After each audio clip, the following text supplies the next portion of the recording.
the property management industry, fair housing offenses are considered especially troubling. In the United States, a dedicated fair housing attorney, Leslie Tucker, provides case explanations and best practices. These are some cases. Hello, everyone, and welcome to the Fair Housing Insiders Case Files, episode 24 with Leslie Tucker, the principal of Williams, Edelstein, and Tucker, and I'm your host, Jonathan Sarr.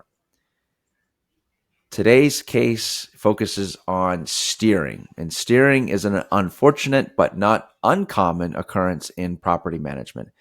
But this case really reveals how a housing authority really took it to the next level. So, Leslie, we're looking forward to your thoughts on this particular case. Thanks, Jonathan. This is a big case, and it looks like it's a case that the Justice Department really spent years and years investigating and researching. When the housing authority that's at issue here, when they established its public housing back in 1958, two of the properties were developed as entirely segregated communities. That was intentional, and it was, guess what? It was legal back then to do that. One of the properties was intended entirely just for white residents, and the other was intended entirely just for non-white residents. There are 5 other communities that were established by the Housing Authority and that they still operate that were not developed intentionally as segregated properties. And fast forward to today, in looking at those 5 communities, even though they weren't intended as segregated communities, they essentially are, according to the government's arguments. 3 of these communities are made up of all or almost entirely white residents, and 2 of the communities are made up of all or almost all Black residents. The demographics of these properties essentially mirror the demographics of their surrounding communities and their surrounding areas. The Department of Justice alleges that the Housing Authority has been assigning tenants to these specific housing communities based on race for over a decade.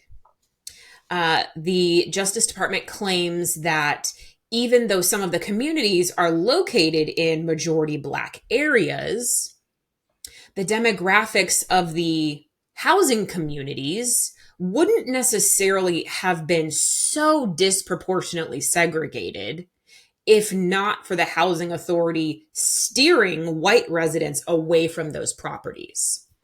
And the government also makes similar claims related to the majority white properties, that they were steering Black residents away from them. These claims are largely based on the fact that only 30% of the Housing Authority's applicants are Black.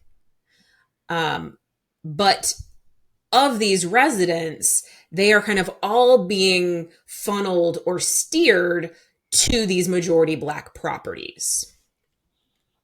The Department of Justice claims that the Black applicants are not given the opportunity to apply for the majority white properties, and they're not really given any information on those properties. And, they allege that this effort is intentional. The government also alleges that Black applicants have been skipped over on the wait list when vacancies occur at the majority white properties. So this was a big case. It was far-reaching. It went back, a long time into the past. This case did settle, and it required the defendants to pay $275,000 to multiple aggrieved individuals who were allegedly affected by these discriminatory policies and procedures. They had to, change and modify their policies and procedures going forward. There were extensive monitoring requirements, among, multiple other requirements. So this was a big case, and it was a big settlement. Yeah, you can say that again. That is, many years of that going on, and it's incredible to see that's still occurring.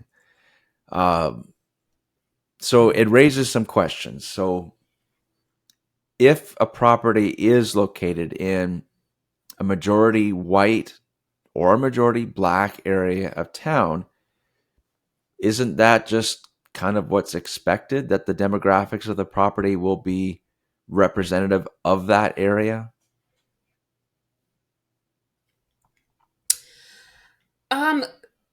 Kind of, yes, to some extent. And you do see that all the time. It's very common. If a property is located in a majority white area, for example, it's not uncommon for the majority of those applicants at that property to be white.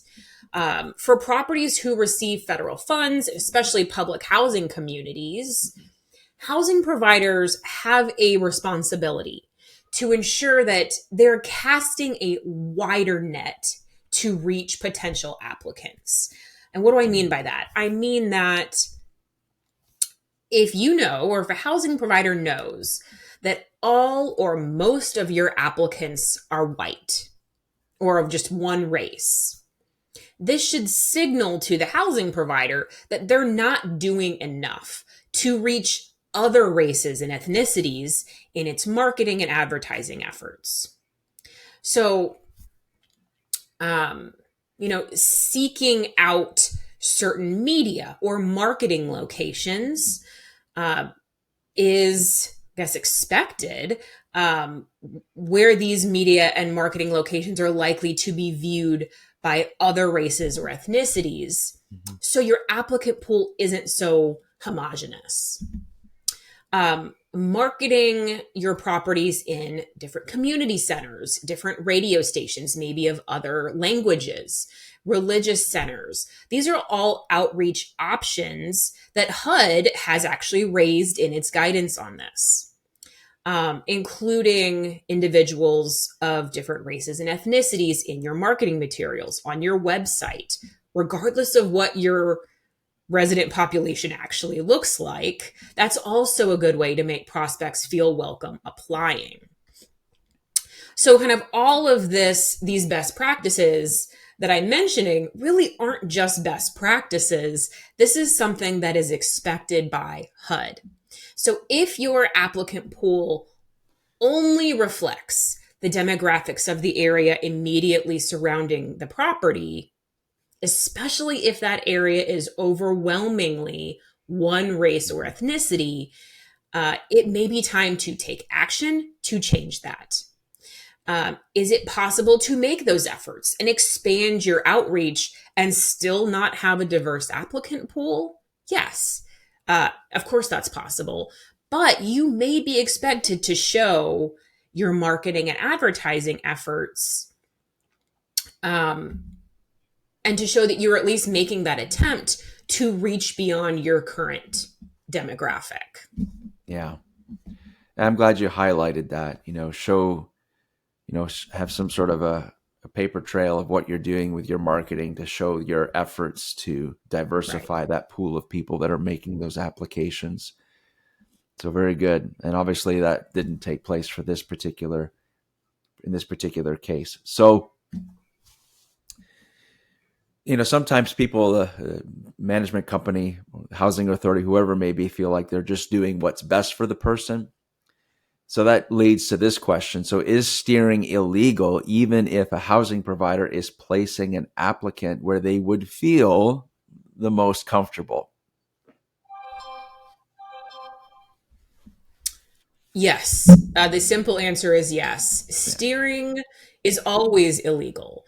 And steering occurs anytime a housing provider directs an applicant to a property, to a building, or to a certain unit based on a protected category. It does not matter whether that decision is made in the prospect's best perceived interest. It doesn't even matter, whether the prospect or applicant has asked to be placed in a certain area based on a protected category like their race or ethnicity. You just can't do it. Steering is always illegal. It's always a violation of the Fair Housing Act because it relates to a protected category. And protected categories should never be a consideration or a factor in where someone lives. And that's the general reasoning behind the prohibition of steering. Yeah. Yep. Yeah. Very. Thank you so much, Leslie. So, main point, just say no to steering. Don't do it. Don't do it in any situation. Right. So thank you so much for explaining this case, and serves our community well to make sure you take a look at your marketing, advertising best practices, and make sure you are advertising to a very wide pool to be in compliance with the fair housing law. So thank you, Leslie. Thank you to our fair housing community. This has been episode 24 of the Fair Housing Insiders Case Files. We look forward to next time. Take care, everyone.